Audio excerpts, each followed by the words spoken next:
Si Jessica Sanchez, ang ultimate Pinay idol. Dalawang laban sa buhay ang kanyang pinagtagumpayan. Una, ang pagiging winner sa America's Got Talent. Pangalawa, ang pagiging first-time mom. Pareho niyang pinangarap at pareho niyang naabot. Ang iba pa niyang exclusive na kwento. Ibibida na sa The Sanchez's Corina Meets Jessica. My name is Jessica Sanchez. I'm 29 years old and I sing. And I was actually on the very first season of America's Got Talent.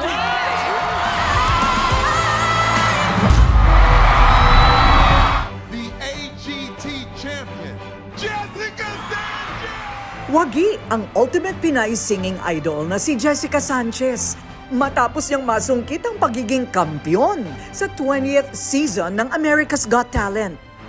Tagumpay na ipinagdiwang ng lahat ng mga Pilipino sa buong mundo. Ito'y patunay na basta may dugong Pinoy, palaban at puno ng talent. Super nakaka-proud, especially with all of what's happening around the world. Nakaka-proud talaga maging Pinoy. Pagka-Pilipino talaga, talagang talented talaga. Sobrang galing niyang kumanta, yun talaga siya. Si Jessica Sanchez, isa siya sa pinaka-icon na nagustuhan ko sa kanya is yung pagiging, kahit nasa ibang bansa siya lumaki, dalang-dala niya yung pagiging Pinoy. At exclusive sa unang pagkakataon, dalawang Sanchez in one frame. Ang meet and greet namin ni Jessica. At handa na ba kayo sa nag-iisang Pinoy Idol Forever? Jessica Sanchez is in the house! We're so honored to have you in my home. This is my first time back since then. Since you gave birth. Well, no, I was here for New Year's and then she was only 2 months Oh, old. So now I see. Okay. she's 6 months and she's here with me. Pero sino nga ba si Jessica Sanchez bago naging grand champion sa AGT? Half Pinoy at half Mexican-American ang mga awit. Ang nanay niya na si Edita, tubong Bataan at ang kanyang ama na si Gilbert, taga Texas.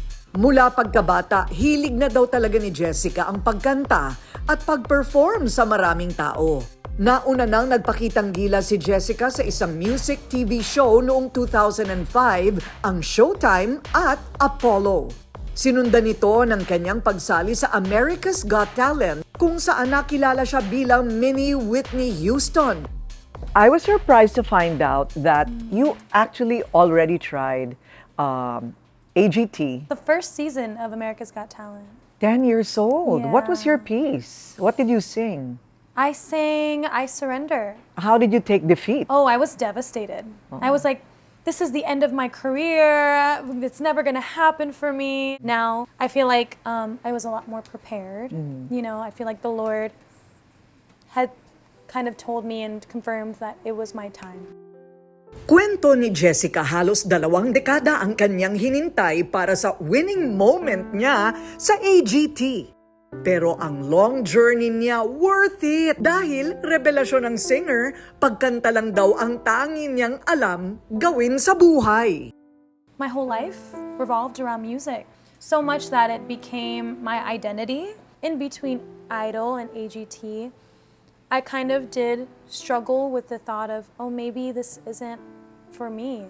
You know, I've been doing this for so long. I feel like there hasn't been a breakthrough. So maybe this isn't for me, but, you know, the Lord really showed me that this is your moment. Ang kanyang pangalan, aba, kilala na sa industriya ng musika. Dahil swerte si Jessica na kaliwat kanan na ang naging collaborations kasama ang mga international artist. Naging bahagi rin siya ng musical na Glee.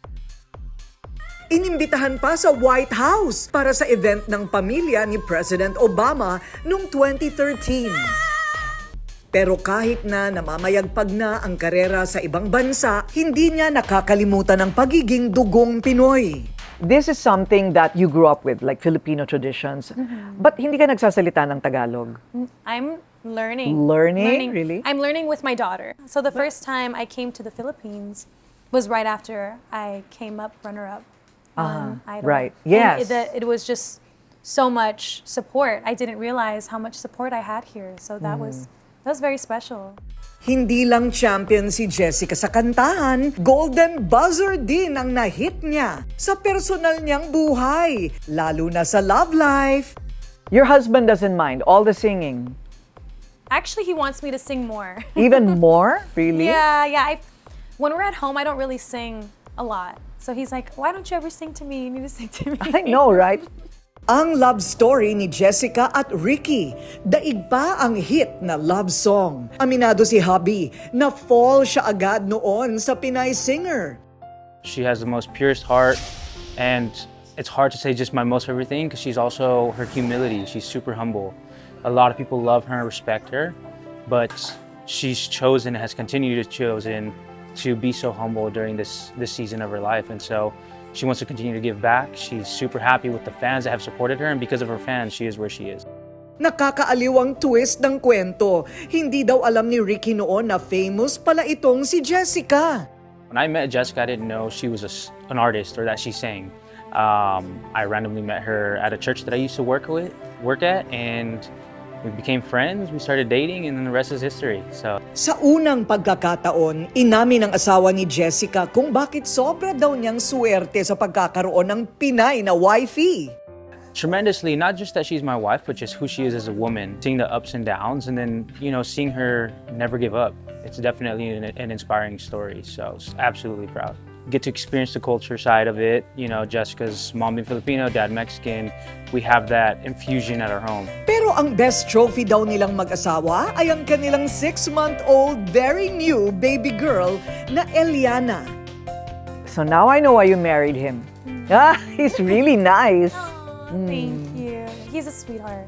He's so sweet. He looks like it. And here they are. So she'll probably grow up to a very musical home. Probably. She's Huh? already singing online. Oh, wow. Are you singing online already? Siya yata ang naging lucky charm kung bakit naging champion si Jessica sa AGT. I just want her to have her own journey, and I'll be there to support her. Kwento pa ni Jessica, ang lalabay ni Baby, walang iba kundi ang kanyang boses na talagang nagpapatulog at nagpapakalma sa anak. Sa turnaround ng buhay ni Jessica, number 1 cheerleader niya ang kanyang mga Pinoy fans. Kaya naman, jam-packed ang star-studded first major solo comeback concert ng ating ultimate Pinay idol from AGT to the Big Dome. Grabe, pinapanood ko lang dati si Miss Jessica Sanchez. Pero ngayon, nandito na ako sa Araneta para manood ng kanyang concert! Woohoo! Nakakatuwa kasi bumalik siya ng Pilipinas. And isa rin kasi ako sa fan niya way back before, nung bata pa siya eh. Pinatunayan ng Phil-Am singer na iba ang galing at performance ng dugong Pinoy. Present ang Asia songbird Regine Velasquez. Nandun din ang concert king Martin Rivera.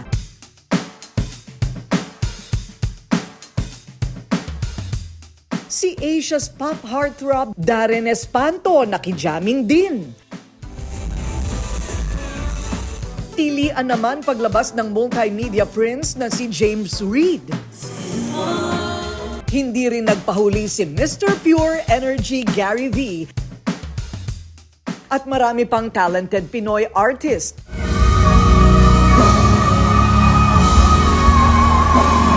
Nakaka-mesmerize lang po siya mag-perform. Grabe, hindi mo ma-feel yung feeling kasi iba't iba ng ang experience ko eh. Meron tayong Jessica Sanchez, meron tayong mga icon. Parang siya, redemption actually. Kasi di ba parang hindi ko talaga nakab siya sa American Idol. Sinuportahan ko siya since then. And finally, may homecoming na siya. Full circle moment nga naman ang naging buhay ni Jessica Sanchez. Dalawang mundo niya ang kanyang naipanalo. Karera at personal na buhay may pamilya. If you were to wrap up your life with just one song, I mean, like for example, your winning song in AGT. And it's such a beautiful song, and I feel like I could dedicate that song to, my family, to my husband, to my daughter. It kind of defined everything from then till now, right? Yeah, exactly. Yeah. It's like what your journey looked like. Tunay na inspirasyon si Jessica Sanchez sa lahat ng tao. Hindi man umayon ng kapalaran sa una niyang subok noon. May dahilan naman pala dahil ang regalo ng langit sa kanya mas makabuluhan, mas nagmarka, tiyaga at tiwala lang sa timing ng tadhana ang kailangan. Para tulad ni Jessica, maaabot din natin ang perfect pitch at saktong melodya ng musika sa ating mga buhay.